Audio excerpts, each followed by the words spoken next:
Friends, I was at a wedding this past week where I saw an exercise in public speaking. The groom was asked to give a speech.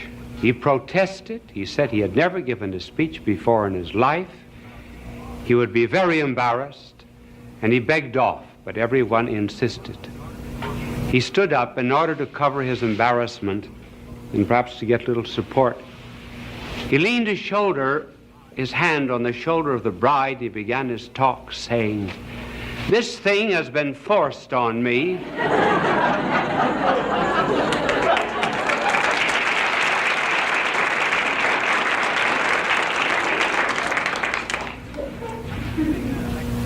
I was giving a lecture not long ago in a hall, and I was heckled from the hall. Someone interrupted. It was not at all to the point of the lecture, and said, "How was Jonas in the belly of the whale for 3 days?" I said, "I really do not know. But I said, when I get to heaven, I will ask Jonas." He said, "Suppose Jonas isn't there." Well, I said, "Then you ask him."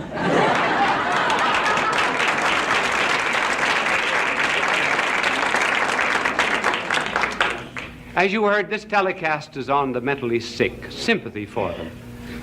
Perhaps a good way to introduce it is to tell you a story of 2 dogs that were walking down Park Avenue the other day. And one of them said to the other, who was quite an aristocratic little French poodle whose name was Peluche, he said, "I understand you're having nervous trouble." "Yes," he said, "I think I'll have to go to a psychiatrist." The other dog said to Peluche, "Well, why don't you do it?" Peluche said, "I can't. Not allowed to get on a couch."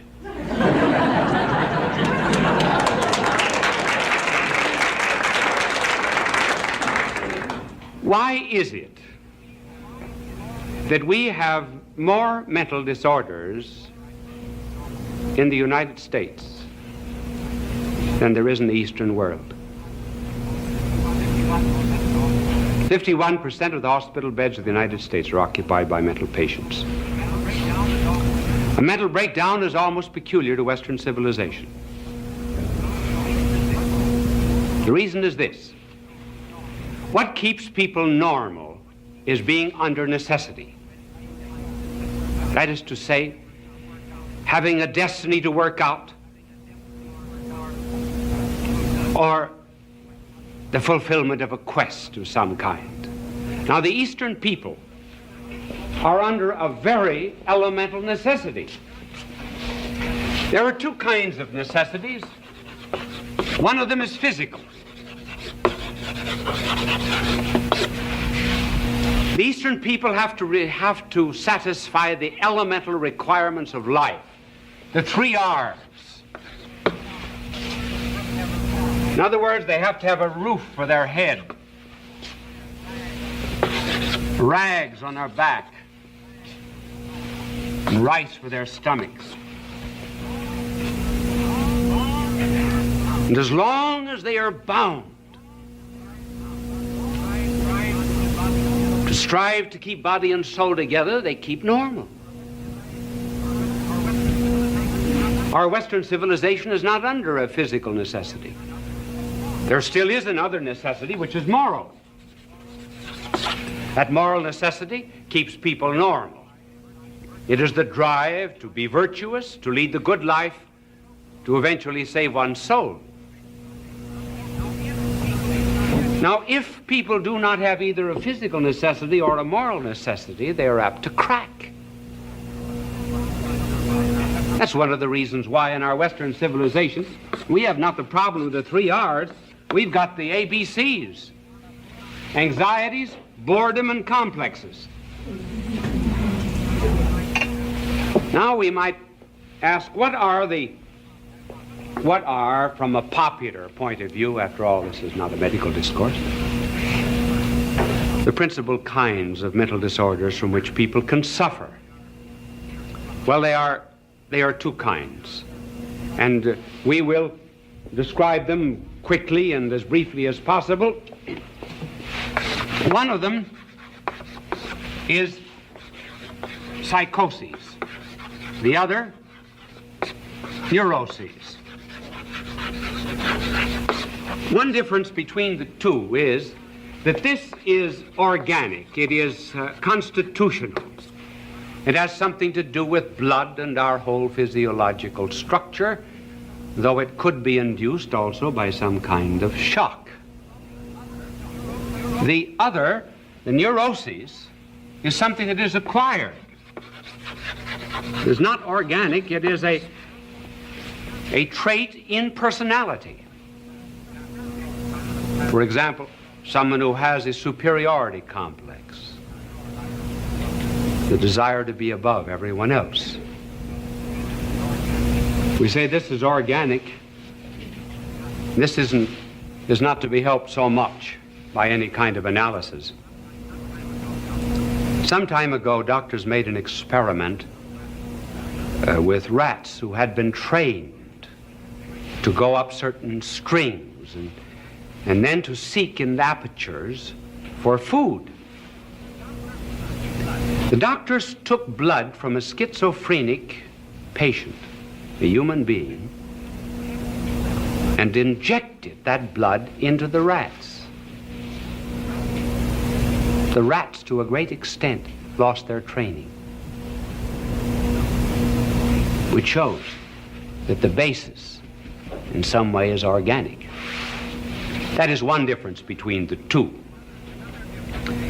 Another difference between the two has to do with reality. The psychotic patient is to a great extent outside reality. That is to say, he lives in a world of fantasy.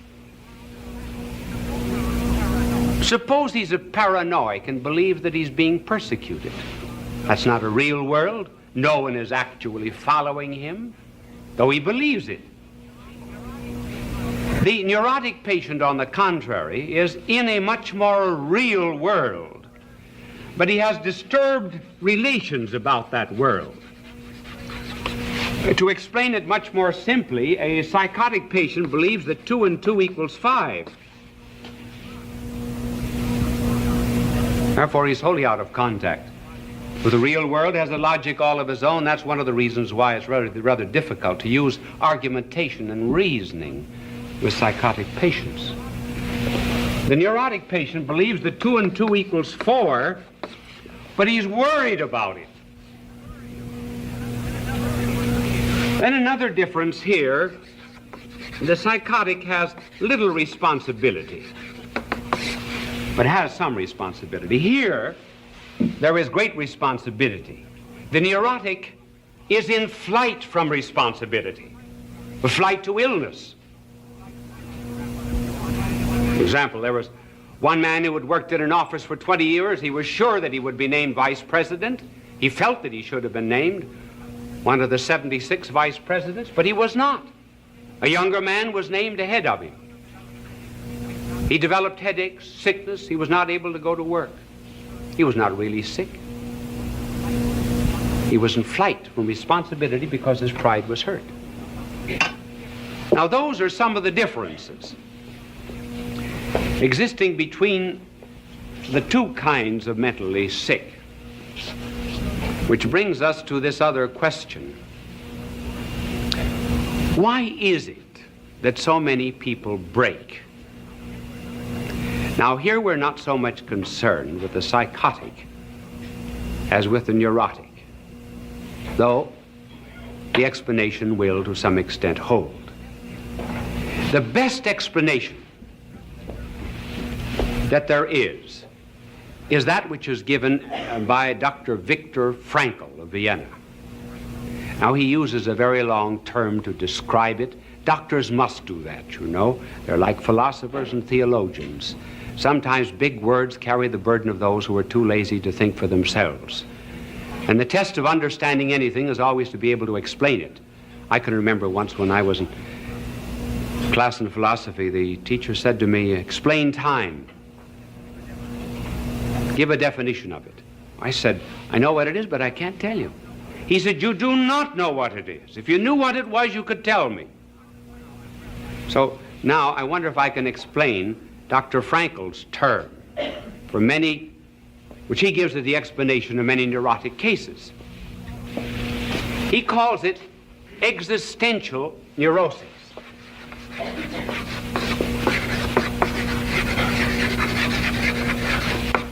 In other words, it has to do with a meaning for life. He says that the drive is not a will to pleasure, not a will to security, not a will to superiority, but the essential drive of life is a will to meaning. For example, a person would not have a gadget in his house 10 minutes without knowing what it was for. But some people will live 10, 20, 30, 40 years without knowing why they're here or where they're going. After all, that's the first question that has to be answered. And until that question is answered, namely the meaning of existence, one is apt to develop a neurosis. After all, when you go to the dentist, sit down in his chair. Before the dentist applies the drill, he has a right to say to you, what is your philosophy of life?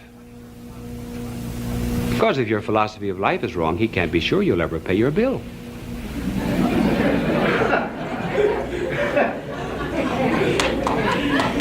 There must be some dentists in the audience.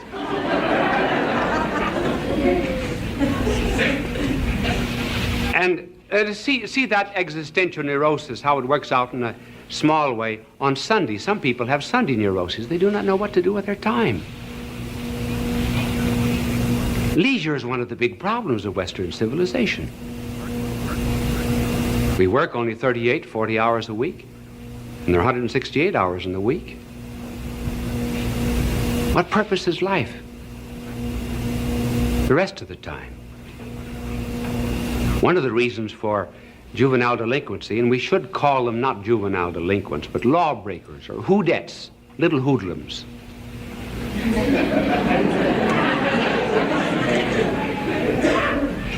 One of the reasons is these young people are in protest against their elders and their parents and their teachers, their educators, who are not giving to them a purpose of life. So they're out to destroy. They can see no goal or purpose in anything.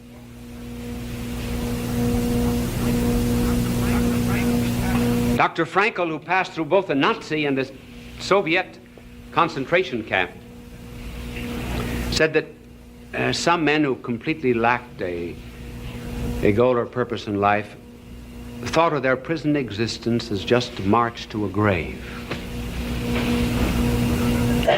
Then there were others, he said, as soon as a purpose came into the life, they got strength. He said, we were all starved in prison, and yet one day one of our starving men went into the Soviet pantry and stole 3 potatoes. The Soviet guard announced to us that we would be starved until the guilty person appeared with the 3 potatoes. There were 2,500 prisoners. Suddenly they had something to live for, to assert their superiority over the Soviet system. And for 48 hours, not one of them, even though they had nothing to eat, would give way to the one who stole the 3 potatoes.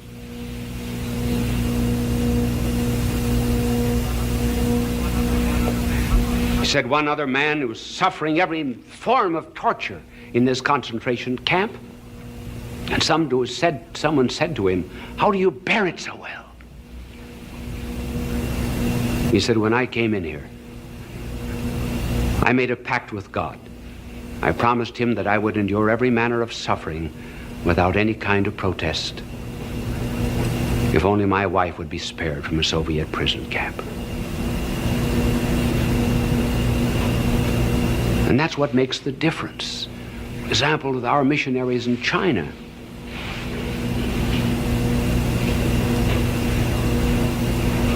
As long as they can see beyond the suffering, it becomes bearable and endurable.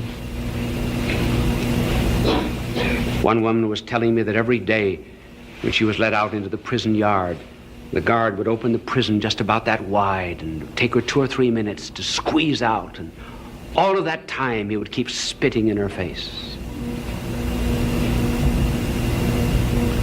And she just smiled back at him. One day she said, "Thanks." And without cynicism. And when she came back, he said to her, "Why did you say thanks?" He said, "Because you made it possible for me to understand how our Lord felt when he was spat upon." There was purpose. Nietzsche did not say many wise things, but one wise thing he said was, "One can endure the how of anything if you only know the why." And Dostoevsky, who suffered so much in a Siberian prison at the close of the last century, said, "I pray to God that I may be worthy of my sufferings." He was not suffering from a neurosis caused by the meaninglessness of life. Why is it that we have more sympathy for the physically sick than the mental? They get little sympathy. One reason is, I suppose, we have no experience of the mentally sick. We understand physical suffering. Then we attach a shame to mental sickness. We regard it as a stigma. If someone in the family is sick, we hide it. We do not hide the fact that someone has cancer, tuberculosis. I know of no spiritual book that has been written just for the mentally sick, for the psychotic and the neurotic. Now here's the point that I want to make. Whenever people suffer and we bring them consolation, we always tell them about our Lord on the cross. You see, our blessed Lord took upon himself all the sufferings of the world. First of all, because they were the effects of sin. And also, so that we could never say, God does not know what it is to suffer. And also, that later on, when he had triumphed over his sufferings, that we might see in others his agony all over again and be sympathetic to them. But when we talk to the sick, it's almost always to the physically sick, hardly ever to the mentally sick. Are they deserving of sympathy? I believe, really and truly, that our Lord suffered on the cross for the physically sick, and in the Garden of Gethsemane for the mentally sick.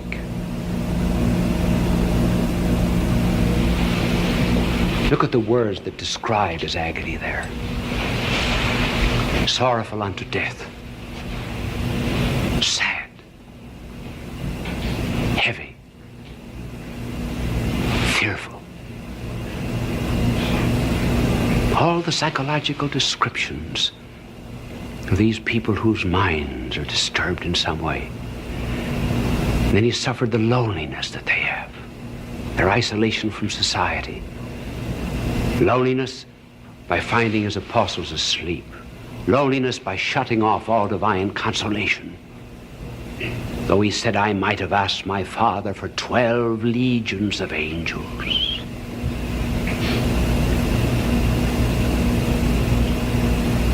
But more than that, he entered into their agony. It was mental agony he suffered for them. There are various levels of pain.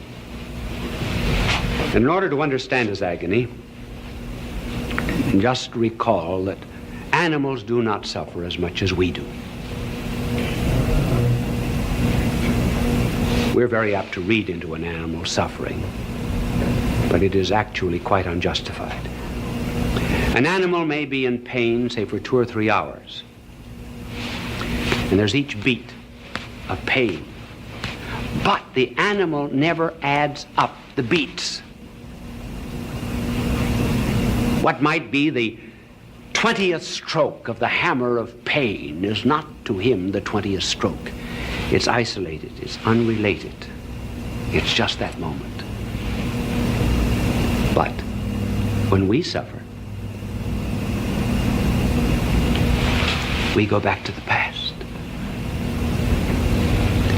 We say, oh, I've been suffering from this for 3 years, 7 years. And we pull all of that past up to the present moment and load it on the present. And then we look in the other direction. We look off into the future. Maybe 5 more years, maybe 10 more years. I will be tortured. And then we pull that back upon ourselves. And the present moment has within itself the addition of all that has been and all that we can imagine it will be. That is why we try to distract the sick, to break up that continuity. Now, in the case of the agony in the garden, our blessed Lord was suffering not physically. He was suffering spiritually and mortally. What physical pain is to you and me, that moral evil is to him. It's rather difficult for us to understand that, but it is true that only the innocent understand what guilt really is. So he begins to take upon himself all of the guilt of the world, all of that guilt that produced in some way, however indirectly, all the psychotic patients of the world. And all of the denial of guilt that produced all the neurotic patients of the world. And that is principally what neurosis is, the denial of the responsibility of their own guilt. And he took all of that upon himself as if it were his own. And the very thought of it, denying himself all divine encouragement, was so great that it drew from out of his body blood that fell as beads forming a rosary on the olive roots, a blood-red rosary of redemption. So that from that moment to this, the mentally sick could never say he does not know what it is to be sad and sorrowful unto death. And also, in order that we might see in all of the mentally sick of the world the continuation of the agony in the garden.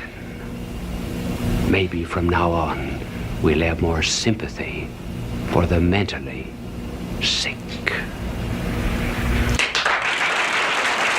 Bishop Sheen will return in just a moment.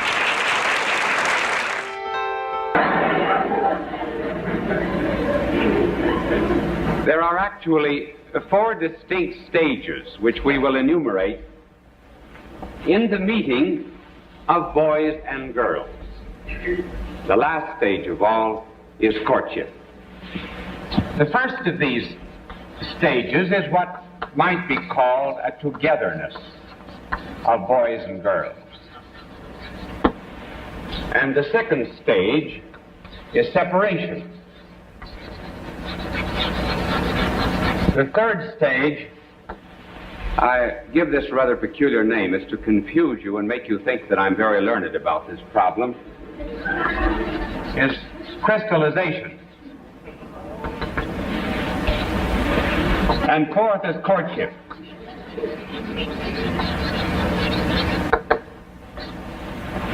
You know, I actually didn't spell that thing out because I don't remember whether there's 1 or 2 L's in it. 2 L's, aren't there? Crystallization? Well, I'll leave it that way. It's much better. I should have looked for a synonym. Well, the first stage of boys and girls is that of togetherness in which they play together and are quite young, and they enjoy one another with a naturalness which is devoid of any of the troubles that come later on from sex differences. We need not emphasize this particular stage here. There's the same naturalness there that there is in the 2 children at the seashore who were the victims of divorced parents, and one said to the other, "How do you like your daddy?" The other said, "Fine." The first one said, "So did we. We had him last year." Then the next is the separation. Now we reach a moment in the lives of boys and girls where the boys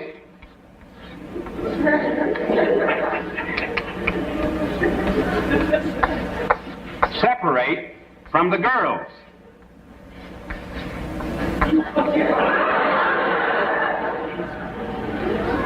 I'll bet I get another art scholarship for that one. Now, in this stage of separation of boys and girls, the boys do not want to be seen with the girls, and the girls do not want to be seen with the boys. As a matter of fact, the greatest punishment that can be given a boy at this particular age is to be made to sit with girls. Girls are all sissies. And then a girl, of course, in her turn, hates to be put with a boy. It's a very interesting stage of life, and a very good one, because it is one that might be called polarization, in which they break off into opposite poles. They might be called, actually, the positive and negative charges of electricity. You would never have sparks of love later on unless there was polarization at this moment. And this separation, or polarization, allows each of them to develop their physical and psychical differences. For example, the boy, when he's with other boys, becomes aggressive, develops heroism, certain talents, aptitudes, has his own ideals, and has the potentials of manhood within him. The girl, on the contrary, when she's with other girls, she develops effeminacy, the right kind, delicacy, refinement. She begins to learn and understand that she has a rhythm that beats with the rhythm of the cosmos. And there is given to her some great and tremendous, mysterious, creative possibilities. This stage of separation is really so ideal that at this point of life, it is very well to have boys and girls educated separately. Otherwise, if you've got a too precocious mingling of boys and girls, the boys are apt to become sissies and effeminate, and they grow up not to be men but mannequins. And the women in their turn, the girls in their turn, if they're too much mixed up with boys at this early age, they become boyish, impudent, rough, wear overalls. Not that there's anything wrong in wearing overalls, but it just simply is an evidence of how they tend to a certain kind of mannish dress. No boy, normal boy, loves a girl who is just a little too mannish. And no man ever loves a woman who has lost her femininity. So this stage is early in life, but it's one that's ordained by God. Then you come to the third and very interesting stage that we call crystallization. The reason we call it that is this. If you put a piece of wood in the Salzburg salt mines, after a while, that piece of wood will be covered with crystals, which very much resemble jewels. They are not jewels, actually. They are just crystals. But they take on a seeming richness which is not their own. And so it is with boys and girls after they get into their teens a little ways. They're dealing with one another, and one another is very ordinary, but they endow one another with great and tremendous qualities. They really are crystals, and they think they're diamonds and jewels. And at this age, of crystallization, there begins a divinization, in which the boy is called a kind of a god. The girl is always an angel. And girls will say of boys at this age, he is positively divine. Then the words worship, adore, eternity are always coming into play.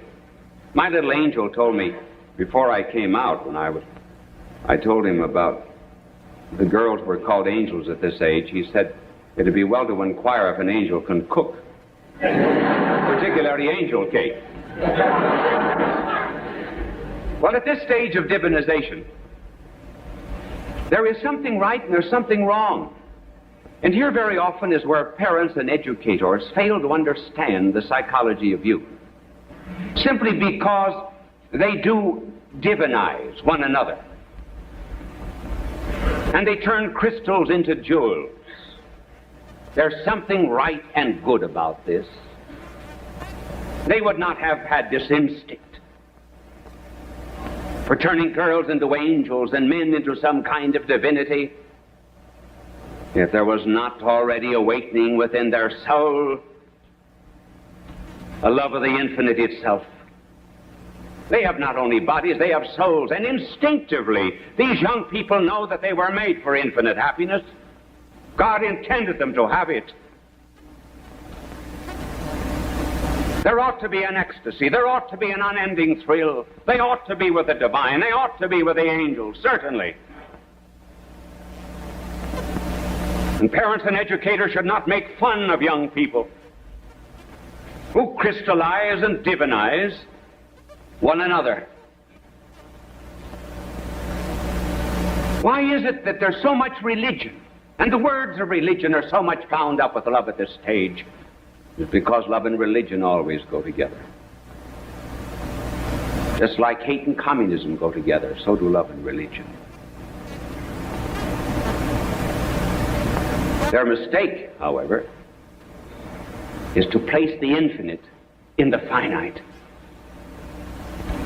and to think that the infinite happiness and love and ecstasy and thrill that they want, thrill that is unending, is to be found in something that is purely corporal and physical.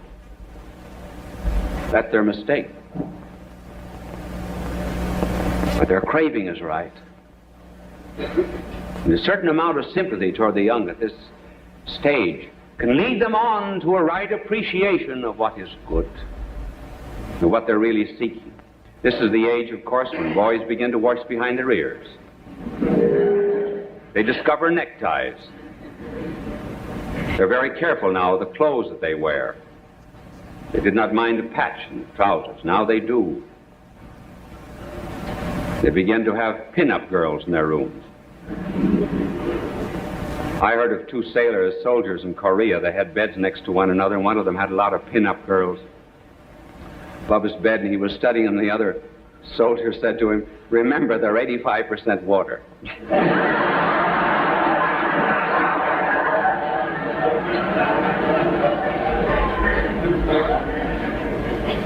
And then the girls at this stage discover lipstick, high heels, and perfume.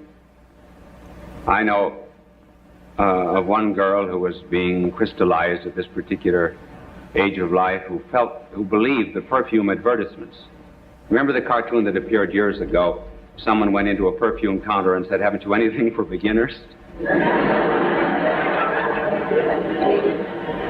Well, this girl went in, and she wanted some perfume, because she was an angel, and the clerk said, "Well, here we have a perfume, $35. It's called Perhaps." She said, "For that price, it ought to be called Sure."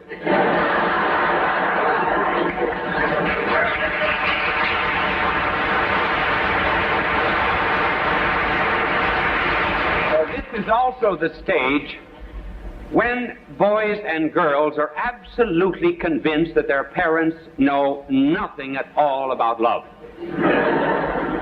The parents are old-fashioned. They're behind the times. They're outmoded. We're living in the 20th century. They were Victorian. They're back in the 19th century. Why do they develop this critical attitude to their parents? Because there's something new.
Planets have been spinning for centuries and centuries until finally love has come to them. This is an absolutely unique experience. The parents never passed through it. They know nothing about it. That's why they're ignorant. That's why their parents would never be consulted. It's an unfortunate stage from that point of view. And it's not love. It's just the sap in the springtime. There's no courtship here. Despite the fact that they go through agonies, there's a tremendous anxiety they suffer, torture. If the girl doesn't appear at the drugstore at the right time, if he doesn't call at the appointed hour, if she has a headache and can't meet him, if she's seen stopping and speaking to someone else at a street corner, life isn't worth living.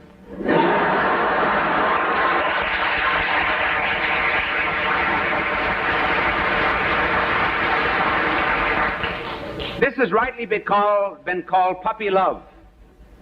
And a little warning, if boys and girls marry during puppy love, the chances are they'll lead a dog's life later on. Now we come to courtship.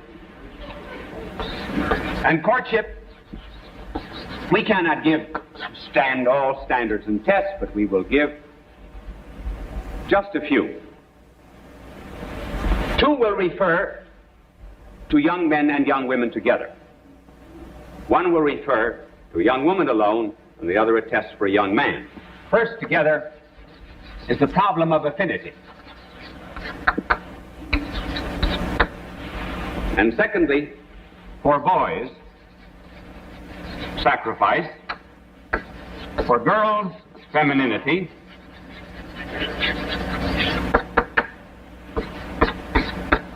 And fourth, the ability to pray together. Our first affinity. Is there an affinity between a young couple who are beginning to fall in love with one another? I'm not speaking of physical affinity. That has been treated elsewhere and in a very copious fashion. But it is well to remember that beauty in a man, in a woman, and strength in a man do not long endure. They are given to young people only to serve as purposes of allurement. And they pass away later on in life. Yes, he is a strong man when he makes an end run on a Saturday football team, but ask him later on to take down the screens.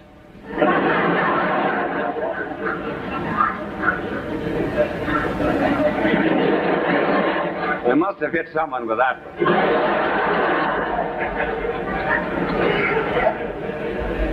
So there must be some other affinity besides the physical, namely an interest one in the other. They need not be intellectual, they need not be college graduates, but they must have one mind and one heart.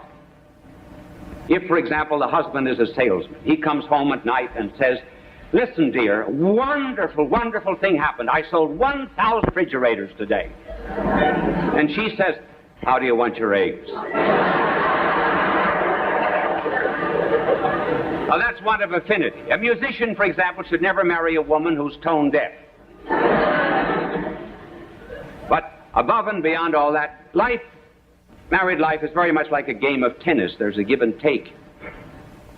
And there should be an abundance of that. And the real test, as they come closer to one another, is to ask if they can share not only the joys of life, but also the frustrations. A symphony is made up of a treble and bass. There are indeed melodious notes, but there are also counterpoints, and there are seemingly opposing and conflicting themes, and yet all of them, in some beautiful fashion, are molded together into harmony. So too, if there's true affinity, the crosses and trials of life will be understood by both, as well as the joys. That is the first condition. Then a test for the young man. Is he an egotist? Is he selfish? Or does he know how to make sacrifices?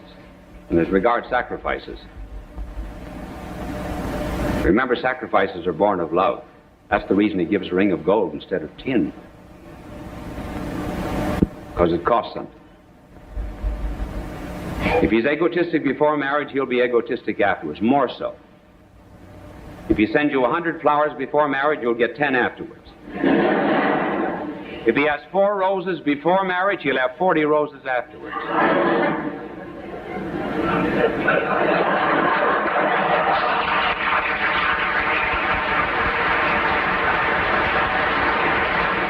If the young man has a spirit of sacrifice, he will have reverence for the woman. Reverence for the mystery of femininity, knowing that she is not a bargain counter where a motley crowd can purchase. Find indeed the young man who can treasure for days and for weeks and for years the gift of a rose or the touch of a hand of a friend.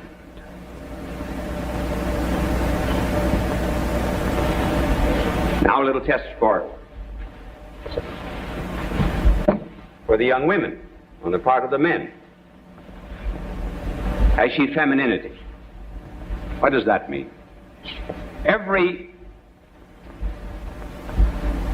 woman was made to be a mother, either physically or spiritually. Physically by the generation of physical life, and spiritually by the generation of spiritual life, and by tending the ills of others, and by serving divine and holy causes. And if she is a true woman, she will be looking forward to preserving strength and beauty. His strength and her beauty will fade. But will she be able to give him the assurance? And has she an interest, for example, in prolonging his strength into the boys of the family and prolonging her beauty